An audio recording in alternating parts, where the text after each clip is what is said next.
Le vent hurlait à travers les fenêtres fissurées de l'hôpital psychiatrique Olaopinay, un squelette pourrissant enfoui au cœur des bois denses et sauvages de la campagne de Pennsylvanie, où les arbres se tordaient en forme grotesque, leurs branches griffant le ciel comme pour s'échapper. La lumière matinale peinait à percer l'épais couvert de chênes noueux et de pins, projetant de longues ombres squelettiques qui dansaient sur le terrain envahi par la végétation, oscillant à chaque bourrasque comme les fantômes de patients depuis longtemps disparus. L'air semblait lourd, chargé d'une présence invisible qui pressait la peau comme un linge humide trempé d'eau glacée, étouffant et froid malgré la faible chaleur du soleil estival qui à peine atteignait le sol de la forêt. 4 explorateurs urbains, Jake, Mike, Ryan et Sarah, se tenaient devant les grilles rouillées, leur souffle formant de petits nuages, un contraste saisissant avec l'air humide qu'ils avaient laissé derrière eux à Pittsburgh, où ils avaient passé les premières heures à charger leur équipement dans la camionnette. Ils avaient conduit toute la nuit, le moteur de la camionnette gémissant sur les derniers kilomètres de route cahoteuse, les phares clignotant comme s'ils rechignaient à éclairer le chemin, pour atteindre cet endroit pour leur série YouTube, Haunted Hall, dans l'intention de passer une journée et une nuit dans cette ruine infâme, fermée depuis les années 1980 après des murmures d'expériences contraires à l'éthique et de disparitions inexpliquées qui s'étaient infiltrées dans le folklore local comme un poison, tachant l'histoire de la ville d'une marque sombre que personne n'osait effacer. Les vignes envahissantes serpentaient le long des murs comme des tentacules vivants, leurs épines s'accrochant aux restes déchirés de rideaux qui flottaient faiblement dans la brise, le tissu réduit en rubans qui oscillait comme des voiles de deuil, et des éclats de verre scintillaient comme des dents sous la lumière clairsemée du soleil, lançant des clins d'œil malveillants comme si le bâtiment lui-même était vivant, affamé de compagnie après des décennies de solitude, son silence brisé seulement par le craquement occasionnel des poutres qui s'affaissaient. Jake, le leader avec une barbe hirsute et un sourire forcé pour masquer la boule de peur qui se serrait dans son estomac, une peur qui avait grandi depuis sa dernière exploration marquée par des griffures inexplicables dans son dos, ajusta son sac à dos, les sangles s'enfonçant dans ses épaules, laissant des marques rouges qu'il ignorerait plus tard, le poids offrant un réconfort contre l'inconfort qui remontait le long de sa colonne. C'est ici, les gars Olaopinay. Les locaux disent que c'est maudit, mais nous allons montrer que ce ne sont que des vieilles briques et de mauvaises histoires. Un début parfait pour notre spécial estival. On va avoir des millions de vues avec ça. Mais en s'approchant, leurs téléphones bourdonnèrent de parasites, les écrans clignotant avec des lignes brouillées qui ressemblaient à des visages déformés, des yeux et des bouches se formant dans le bruit, et l'avertissement rauque d'un fermier entendu à la station-service quelques heures plus tôt résonna dans son esprit, les yeux de l'homme grand d'effroi. Cet endroit a englouti des patients entiers. La chambre 409 est soudée pour une raison. Faites demi-tour, Phil, avant qu'ils ne vous prennent aussi. J'ai vu des lumières là où il ne devrait pas y en avoir, entendu des cris par des nuits calmes, et mon chien refusait de s'en approcher, il gémissait comme s'il voyait la mort elle-même. Sarah, l'opératrice caméra du groupe avec un sourire nerveux et l'habitude de tordre ses cheveux quand elle était anxieuse, un tic qu'elle avait pris après sa première exploration de maison hantée il y a 2 ans, quand elle avait entendu des chuchotements que personne d'autre n'avait perçus, installa son trépied sur le sol inégal, les pieds s'enfonçant légèrement dans la terre molle, le métal cliquetant doucement alors qu'elle l'ajustait. Sa voix tremblait mais portait une pointe d'enthousiasme alors qu'elle s'adressait à l'objectif, ses doigts trébuchant sur la mise au point, le froid lui faisant mal aux articulations. Salut, abonnés, on est en direct. Bienvenue à l'hôpital Olaopinay, le point zéro des contes effrayants. Restez avec nous aujourd'hui et ce soir pendant que nous dévoilons ces secrets. Mettez un like si vous êtes prêts pour des frissons. Mike, le technicien du groupe avec des lunettes embuées par le froid inattendu, fronça les sourcils en regardant son équipement, tapotant sa tablette où les barres de signal étaient à 0, l'écran figé sur une carte qui refusait de se mettre à jour, les pixels glitchant en motifs étranges. Les signaux tombent déjà. Cet endroit nous perturbe, le GPS est parti aussi, et ma batterie se vide rapidement. Je n'ai jamais vu la technologie échouer aussi vite. Ryan, le discret avec une capuche tirée serrée sur la tête, un bouclier contre le monde depuis la disparition de son frère lors d'une randonnée il y a des années, ne laissant qu'une note cryptique sur « l'endroit qui appelle », frissonna alors qu'une rafale soudaine balayait l'aile, portant une odeur de terre humide et quelque chose d'aigre, comme de la viande avariée laissée à pourrir dans un coin oublié. Son thermomètre portable bipa, tombant de 65 degrés Fahrenheit à 45 degrés Fahrenheit en quelques secondes, l'affichage numérique émettant une lueur verte inquiétante dans la faible lumière, les chiffres clignotant comme s'ils doutaient de leur propre lecture. « Quelque chose ne va pas », murmura-t-il, sa voix à peine audible au-dessus du craquement des poutres au-dessus, chaque gémissement ressemblant à un soupir d'une entité ancienne et agitée, un son qui faisait trembler ses mains alors qu'il serrait l'appareil, son esprit revenant à la disparition de son frère. Le groupe échangea des regards inquiets, leurs lampes torchées projetant des faisceaux tremblants qui dansaient sur l'entrée couverte de graffitis, des mots comme « Partez » Et la mort attend, griffonnée dans une peinture rouge fanée, les lettres inégales comme écrites par une main tremblante, mais ils avancèrent, leurs pas craquant sur les éclats de verre alors qu'ils entraient dans le hall, un espace caverneux où les ombres se tordaient et se contorsionnaient comme des êtres vivants dans la lumière vacillante, l'air chargé du poids de cris oubliés, une pression qui faisait craquer les oreilles de Sarah. Le hall s'étendait comme un tombeau oublié, son papier peint pelant se recroquevillant comme une peau morte arrachée d'un cadavre, le motif floral délavé en un gris maladif qui rappelait à Sarah les vieilles photos de sa grand-mère, teintées de décomposition et de perte, les bords se repliant comme s'ils fuyaient la lumière. Une légère odeur de moisi flottait dans l'air, se mêlant à une pointe métallique qui enrobait leur gorge, un goût comme du vieux sang qui la fit taire de dégoût, son estomac se retournant alors qu'elle luttait pour garder son calme devant la caméra. Des particules de poussière tournoyaient dans les faisceaux de leurs lampes comme de minuscules esprits pris dans une tornade, dérivant vers le plafond où des taches d'eau s'étendaient comme des cartes d'un territoire inconnu, les patchs bruns et noirs formant des formes qui pouvaient être des visages ou des mains tendues. Le silence était oppressant, brisé seulement par le gémissement occasionnel du bâtiment qui s'affaissait. Un son qui résonnait à travers les planchers comme des os remuant sous la terre, un grondement profond que Jake sentait dans sa poitrine, vibrant à travers ses côtes comme un deuxième battement de cœur. Il frappa dans ses mains, le son sec résonnant contre les murs, revenant vers eux avec un écho creux, essayant de dissiper la tension qui se resserrait dans sa poitrine, une lourdeur qu'il attribuait à trop de café mais savait être de la peur, une peur qui le hantait depuis qu'il avait découvert ses griffures. D'accord, établissons quelques règles. Nous sommes ici pour cartographier l'endroit, salle d'opération, pavillon psychiatrique, morgue, tout. La chambre 409 est le gros lot si nous pouvons y entrer. On commence par une visite en direct, puis on campe ce soir et on enregistre chaque instant. Sarah Ouma avec sa caméra sur un panneau délavé indiquant les différentes ailes, ses lettres à peine lisibles sous les couches de saleté, chirurgie, isolement, morgue, chaque mot une promesse d'horreur passée, la peinture écaillée comme griffée par des doigts désespérés, les bords dentelés et rugueux. Les locaux disent que des patients ont disparu ici, et le personnel a scellé l'endroit après le dernier incident. Personne n'est entré depuis, pas même les équipes de nettoyage, qui ont abandonné après le premier jour, disant qu'ils avaient entendu des voix, dit-elle, sa voix se brisant alors qu'elle filmait une civière rouillée renversée sur le côté, ses roues figées dans le temps, une tache sombre s'étendant depuis sa base comme de l'encre renversée, la couleur trop profonde pour être de la rouille. Mike sortit une carte qu'il avait imprimée depuis un vieux forum, le papier froissé et jauni, les bords effilochés comme manipulés par des mains nerveuses auparavant, traçant un doigt tremblant sur le plan, son ongle accrochant une déchirure. Cet endroit était un cauchemar, lobotomie, électrochoc, tout ce qu'on peut imaginer. Ils disent que les expériences ont mal tourné, et les gens ont juste disparu. Certains pensent que le personnel a couvert ça, enterrant les corps là où personne ne regarderait, dans les bois ou sous les planchers. Il y a des rumeurs de tunnels.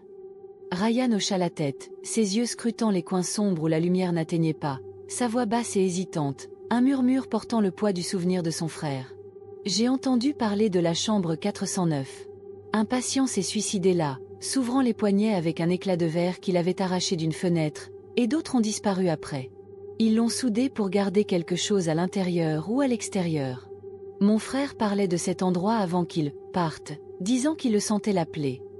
Cette pensée fit se tordre l'estomac de Sarah, une boule froide se formant alors qu'elle imaginait des figures sans visage errant dans les couloirs, leurs pas silencieux mais omniprésents, leurs ombres s'étendant plus longtemps que leur corps ne le devrait. Mais elle força un rire, le son fragile dans l'immense espace, revenant vers elle comme une moquerie, un son qui semblait attirer un léger bruissement des ombres.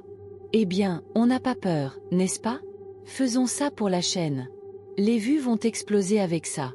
Rendons ça épique. Ils décidèrent de se séparer pour couvrir plus de terrain, malgré la sensation persistante que c'était une mauvaise idée, une voix à l'arrière de leur esprit criant de rester ensemble, un instinct primal que Jake tenta de réprimer d'un secouement de tête, ses doigts effleurant le talkie-walkie pour se rassurer. Jake et Sarah se dirigèrent vers la salle d'opération, Mike vers le pavillon d'isolement des patients, et Ryan vers la morgue souterraine. « Gardez les talkie-walkies allumés, » dit Jake, l'accrochant à sa ceinture, le plastique froid contre ses doigts, une bouée de sauvetage qu'il espérait ne pas lâcher, sa voix stable mais son pouce accélérant. Mais en se dispersant, les appareils crépitèrent d'interférences, des voix coupant et s'éteignant comme des fantômes essayant de parler. Un mélange de parasites qui fit frissonner la peau de Mike, le son montant et descendant comme un battement de cœur, ponctué de mots déformés qu'il ne pouvait saisir. Aide, cours, trop tard, qui s'évanouirent dans le bruit. Le froid soudain de l'aile persistait, la température restant autour de 40 degrés Fahrenheit, et un faible chuchotement semblait chevaucher la brise trop doux pour être distinct. un sifflement sibilant qui pouvait être le vent ou quelque chose de plus, une voix qui semblait murmurer des noms, assez pour envoyer un frisson le long de leurs épines dorsales, soulevant des frissons sur les bras de Sarah alors qu'elle suivait Jake dans le couloir, sa caméra oscillant à chaque pas, l'objectif captant un éclat occasionnel de mouvement en périphérie, une ombre qui filait hors de vue. Jake et Sarah naviguèrent dans le couloir étroit menant à la salle d'opération, leur lumière projetant de longues ombres qui se tordaient sur les murs comme des reflets déformés, le plâtre fissuré et taché de traînées sombres qui pouvaient être de l'eau ou quelque chose de pire, une goutte rouille qui semblait pulser dans la lumière, s'épaississant à mesure qu'ils regardaient, le liquide se déplaçant contre la gravité. L'air devenait plus lourd à chaque pas, l'odeur de moisi se mêlant à une pointe métallique qui enrobait leur gorge, faisant tousser Jake, le son revenant vers lui avec un écho creux, l'atout déclenchant un léger bruissement du plafond. La pièce s'ouvrit comme une scène d'un cauchemar, l'air épais de la puanteur de la décomposition et d'un froid qui mordait leur peau exposée, la température chutant davantage alors qu'ils franchissaient le seuil, le froid s'infiltrant dans leurs os. Des scalpels rouillés et des cigisettes éparpillées sur une table en acier, leurs bords émoussés par le temps mais toujours menaçants, leurs manches enveloppées de cuir craquelé qui s'effritaient au toucher de Jake, libérant une fine poussière poudreuse qui fit éternuer Sarah, le son tranchant dans le silence. Un miroir fissuré pendait au-dessus, sa surface marbrée de fractures qui reflétait leur visage pâle et la chaise d'opération vide boulonnée au sol, ses sangles en cuir pendant comme des membres brisés, les boucles tintant doucement comme si manipulées par une main invisible, le son une douce cloche dans le calme, les sangles oscillant légèrement malgré l'absence de vent. Sarah filma tout, sa voix tremblante alors qu'elle commentait pour la caméra, l'objectif captant l'éclat d'un plateau en acier inoxydable avec des seringues inutilisées, leurs aiguilles brillant méchamment, et une perceuse rouillée avec un foret taché de brun foncé, le métal piqué par l'âge. Regardez ça, des outils juste laissés ici. Qui était la dernière personne sur qui ils les ont utilisés? La chaise est toujours là, comme s'ils avaient abandonné une opération à mi-chemin, laissant le patient attaché, hurlant. Jake ramassa une fiche sur un bureau encombré, ses pages jaunies et cassantes, le papier s'effritant au bord comme des feuilles sèches, l'encre floue comme écrite à la hâte ou dans la terreur, l'écriture penchée sauvagement, les traits de plume profonds et inégaux. Les noms des patients étaient noircis avec une encre épaisse, un effacement délibéré ne laissant que des dates 1982, 1983 griffonnées d'une main frénétique, les chiffres irréguliers, comme si l'écrivain tremblait, et des notes sur « extraction ratée », et sujets non réactifs, gribouillés dans les marges, l'encre saignant dans le papier comme du sang, les pages collant ensemble avec une humidité qui n'aurait pas dû être là.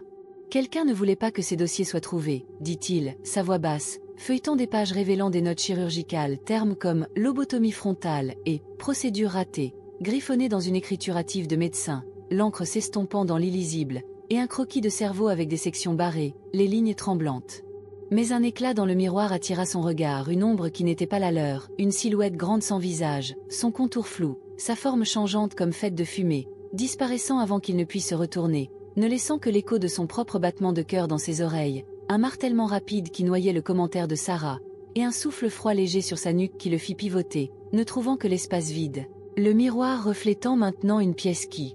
n'était pas la leur, la chaise occupée par une figure ombreuse qui s'effaça alors qu'il fixait. Pendant ce temps, Mike avançait dans le pavillon psychiatrique, l'air épais de l'odeur de décomposition et d'une touche douceâtre, comme des fleurs pourries laissées trop longtemps dans un vase, l'odeur s'accrochant à ses vêtements, s'infiltrant dans le tissu comme une tache, la douceur devenant aigre à mesure qu'il respirait plus profondément. Les murs étaient bordés de cellules rembourrées, leur tissu déchiré et taché de patchs sombres qui pouvaient être du moisi ou du sang, séchés et s'écaillant après des décennies, les taches formant des motifs qui ressemblaient à des visages s'ils les regardaient trop longtemps, des yeux et des bouches émergent du chaos, le tissu s'affaissant par endroits comme alourdi. Le silence était étouffant, brisé seulement par le goutte à goutte de l'eau d'un tuyau percé quelque part au-dessus. Chaque goutte un compte à rebours vers quelque chose d'inévitable, un plic régulier qui se synchronisait avec son pouls, le son s'amplifiant alors qu'il s'enfonçait plus profondément, les gouttes formant une flaque qui ondulait sans raison. Il trouva un classeur bloqué de dossiers, les tiroirs coincés alors qu'il les forçait à s'ouvrir, le métal grinçant en protestation, la rouille s'effritant sur ses mains comme de la peau desséchée, le son râpant ses nerfs, le tiroir se coinçant à mi-chemin. La plupart des papiers étaient calcinés ou caviardés, l'encre brûlée ou rayée de profondes entailles, ne laissant que des fragments de dates et de chiffres, un puzzle sans solution. Les bords noircis comme pris dans un feu qui ne s'était pas propagé, l'odeur de fumée s'attardant faiblement, se mêlant à la pourriture. Puis, niché dans un tiroir, il sortit un dessin d'enfant, 4 bonhommes allumettes dans un couloir, se tenant la main, leurs lignes tremblantes mais délibérées, dessinées avec un crayon qui avait fané en un brun terne, les couleurs saignant dans le papier. les visages centrés mais souriants, les sourires trop larges. Mais une cinquième figure, ombreuse et grande, planait derrière eux, son visage une tache noire avec des yeux creux qui semblaient suivre sa lumière, les traits de crayon plus lourds, presque en colère, le papier froissé comme s'il avait été chiffonné et lissé à nouveau, les bords effilochés. Son estomac chuta, et sa lampe clignota, le faisceau s'assombrissant un instant avant de se stabiliser, l'indicateur de batterie tombant d'un cran malgré une charge complète ce matin, l'appareil devenant chaud dans sa main, la chaleur se propageant à sa paume. « Les gars, vous devez voir ça, dit-il dans le talkie-walkie, sa voix tendue d'inquiétude. Mais seul le parasite répondit, ponctué d'un tapotement rythmique venant de quelque part dans le pavillon. Un son qui fit accélérer son pouls alors qu'il cherchait à en localiser la source, les tapes devenant plus forts, plus proches, puis s'évanouissant dans le silence, remplacé par un gloussement enfantin doux qui semblait venir des murs eux-mêmes, faisant courir un frisson dans son sang. Le rire, suivi d'un grattement léger, comme des ongles sur le bois, venant de la cellule derrière lui. Ryan descendit vers la morgue, les escaliers glissants d'humidité qui s'infiltraient dans ses chaussures, le froid mordant ses chevilles à travers ses chaussettes, un frisson qui s'enfonçait dans ses os, ravivant le souvenir de la dernière randonnée de son frère, le froid qui s'était installé dans son cœur depuis, un froid qui ne l'avait jamais quitté. L'air devenait plus froid à chaque pas, une étreinte glaciale qui rendait son souffle visible en bouffées courtes et nettes, la brume suspendue dans l'air comme un linceul, l'humidité perlant sur sa peau, formant de minuscules gouttelettes qui roulaient sur son visage. Sa lumière captura des rangées de dalles métalliques vides, leur surface rayée de marques ressemblant à des ongles, profondes et inégales, comme si quelqu'un les avait griffées dans le désespoir, les éraflures formant des motifs suggérant des mots ou des symboles qu'ils ne pouvaient déchiffrer, le métal déformé par endroits comme plié par la force, les bords relevés. Un faible goutte-à-goutte résonnait, mais il n'y avait pas d'eau visible, juste le son, régulier et perturbant, comme un battement de cœur pulsant à travers les murs de béton, le rythme correspondant au martèlement de son propre cœur, s'amplifiant avec chaque respiration, le son résonnant dans son crâne. Son talkie-walkie bourdonna, et la voix de Sarah trancha le parasite, déformée mais urgente. « Jake, vérifie la chambre 409. La porte est ouverte, quelqu'un est passé par ici. » Ryan se figea, son souffle se coinçant dans sa gorge, le goutte-à-goutte soudain plus fort à ses oreilles, un plic-plic incessant qui semblait se moquer de sa peur, le son ricochant sur les murs, les échos se chevauchant en un chœur. La chambre 409 était censée être scellée, soudée après les dernières disparitions, une légende gravée dans le folklore de la ville, une pièce où un patient aurait soi-disant arraché sa propre peau, ne laissant que des taches de sang et du silence, une histoire que son frère avait obsédée, remplissant des carnets de croquis de l'hôpital, des croquis que Ryan avait brûlés après sa disparition. Son cœur battait la chamade alors qu'il remontait, le goutte à goutte le suivant comme une ombre, chaque pas plus lourd que le précédent alors que le poids de l'hôpital semblait l'écraser, les murs se refermant à chaque respiration. L'air devenant épais d'une présence qu'il ne pouvait voir mais sentir, une pression sur sa poitrine, un chuchotement à son oreille qui ressemblait à la voix de son frère, appelant son nom. Le groupe se retrouva devant la chambre 409, sa porte entr'ouverte, le métal déformé mais non soudé, les gonds rouillés mais cédants, l'écart assez large pour révéler un intérieur immaculé qui contrastait avec la décadence extérieure, un contraste qui fit frissonner leur peau de chair de poule, l'air à l'intérieur chaud et humide contre le couloir froid, la chaleur moite et oppressante. Un lit d'hôpital était soigneusement fait, des draps propres brillant sous leur lumière, le tissu net comme lavé ce jour-là, les bords bordés avec une précision militaire, et un support à intraveineuse gouttait dans le vide avec un plic-plic doux qui emplissait le silence, un son qui semblait venir de l'intérieur de leur crâne, vibrant à travers leurs dents, le liquide clair mais laissant une légère teinte rouge sur le sol, les gouttes formant un motif qui ressemblait à une spirale. « Ça ne peut pas être réel », murmura Sarah, entrant à l'intérieur, sa caméra tremblant dans ses mains alors qu'elle balayait la pièce, l'objectif captant l'éclat d'un plateau en acier inoxydable avec des seringues inutilisées, leurs aiguilles brillant méchamment, et une fiche avec un dossier de patient vierge, le papier immaculé malgré les années, le stylo encore clipsé comme s'il attendait, l'encre du stylo encore humide. L'air semblait épais, pressant leur poitrine comme un poids, une pression qui faisait mal aux poumons de Jake, et un faible bourdonnement vibrait à travers le sol. Un drone bas qui faisait mal aux dents, le son montant et descendant comme un chant lointain, la hauteur changeante comme s'il était vivant, la vibration remontant le long de ses jambes. Il toucha le lit, les draps frais et lisses, et le bourdonnement s'intensifia, faisant se dresser les poils de sa nuque comme électrifiés. Une charge statique qui picotait sa peau, le tissu sous ses doigts pulsant faiblement, le rythme correspondant au goutte à goutte. Puis Ryan trébucha, ses yeux se voilant comme s'il était ailleurs, ses pupilles dilatées dans le faisceau de la lampe, la lumière réfléchissant comme deux lunes, son visage se contorsionnant d'horreur, sa peau pâlissant en un blanc fantomatique. La chambre blanche, le feu en dessous. marmonna-t-il, sa voix n'étant pas la sienne, aiguë et tremblante d'une peur enfantine qui envoya un frisson le long de la colonne de Sarah, les mots résonnant avec une étrange réverbération, la pièce semblant les amplifier. Il griffa l'air, ses doigts laissant des traînées sur le mur comme s'il revivait un souvenir qui n'était pas le sien, marmonnant sur des cris et de la chaleur, les mots jaillissant en un flot disjoint. Ils m'ont pris, le feu brûle, aidez-moi, les murs bougeaient, il regardait, les mains. Ses mains raclèrent la peinture, l'épluchant en bandes, révélant des couches plus anciennes en dessous, un palimpseste de désespoir, le plâtre s'effritant pour dévoiler des marques ressemblant à des talis, des centaines d'entre elles, certaines barrées, certaines fraîches, les lignes gravées profondément dans le mur. Un cri déchira le silence, aigu et désespéré, coupant le bourdonnement comme un couteau, un son qui lacérait leurs tympans, la hauteur montant puis s'arrêtant brusquement, laissant un bourdonnement dans leurs oreilles, venant de la morgue en bas avec une clarté qui fit courir un frisson glacial dans leur sang, l'écho rebondissant sur les murs comme une bête prise au piège, le son superposé à d'autres cris faibles qui semblaient se chevaucher. Ils dévalèrent les escaliers, les lampes rebondissant sur les murs, leurs pas résonnant comme un tonnerre dans l'étroit escalier, l'humidité s'infiltrant dans leurs vêtements, le tissu collant à leur peau, les marches semblant s'étirer plus longtemps qu'avant, chaque pas une descente dans l'obscurité, l'air devenant plus épais avec l'odeur de pourriture et quelque chose de chimique, une pointe piquante qui brûlait leurs narines. Mais en arrivant aux dalles, Mike avait disparu. Seule sa caméra gisait sur le sol, encore en train d'enregistrer, sa lumière rouge clignotant comme un œil dans l'obscurité, l'objectif barbouillé de quelque chose d'humide qui brillait sous la lumière, une traînée sombre qui pouvait être de la boue ou du sang, la texture épaisse et collante alors que les doigts de Sarah l'effleuraient, l'odeur âcre et métallique. Elle la ramassa, ses mains tremblantes alors qu'elle appuyait sur lecture, l'écran s'allumant avec un sifflement de parasite, l'image tremblotante, les couleurs saignant les unes dans les autres. La vidéo montrait Mike debout devant un miroir fissuré, sa surface striée de saleté, son reflet le fixant avec un sourire qui n'était pas le sien, les coins de sa bouche s'étirant trop largement, ses dents dentelées et noires, ses yeux enfoncés dans des creux sombres, la peau du reflet grise et pelant. Puis la main du reflet s'étendit, ses doigts longs et tordus, les ongles fissurés et jaunis, saisissant sa gorge et le tirant dans le verre avec un craquement esséurant qui résonna à travers les haut-parleurs, son corps se pliant de manière anormale, le miroir ondulant comme de l'eau avant de se stabiliser, la surface ne montrant plus que son visage terrifié pressé contre elle de l'autre côté, sa bouche ouverte dans un cri silencieux. L'écran devint noir, et Sarah lâcha la caméra avec un sanglot, le son brut et brisé, ses genoux cédant alors qu'elle s'effondrait sur le sol, ses mains couvrant son visage, la traînée sur ses doigts laissant des marques sur ses joues, le froid du sol s'infiltrant dans ses os. La panique s'installa, une sueur froide éclatant sur leur peau, leur respiration venant en halètement court alors que la réalité s'enfonçait, une terreur qui griffait leurs esprits, leurs pensées se fragmentant en supplications disjointes, leurs mains tremblantes serrant leurs lampes.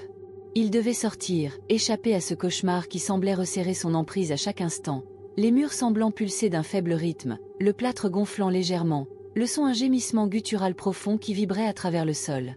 Les virages à gauche les ramenaient à la même chambre de patient, sa porte grinçant pour révéler un lit vide qui n'était pas là avant, les draps immaculés et intacts, le support à intraveineuse goûtant avec ce même plic-plic qui hantait maintenant chacun de leurs pas, le son se synchronisant avec les battements frénétiques de leur cœur, le liquide formant une mare croissante sur le sol, la teinte rouge s'approfondissant. « On est piégé !» cria Jake, se cognant contre un mur qui n'aurait pas dû exister, le plâtre s'effritant sous ses poings, saupoudrant ses articulations d'une poudre blanche qui adhérait comme de la cendre, ses mains saignant de l'impact, la douleur une secousse aiguë qui le ramenait brièvement, le sang goûtant sur le sol, se mêlant à la flaque. Des ombres bougeaient dans leur vision périphérique, des versions d'eux-mêmes, marchant encore et encore devant la pièce, leurs visages vides et aveugles, leurs mouvements saccadés comme des marionnettes sur des ficelles brisées, leurs vêtements identiques mais fanés, comme d'une époque révolue, leurs pas silencieux mais laissant de faibles empreintes dans la poussière, les ombres grandissant à chaque passage. Sarah serrait le dessin, la cinquième figure semblant s'assombrir, son visage flou maintenant orné d'un sourire dentelé qui semblait s'élargir alors qu'elle fixait,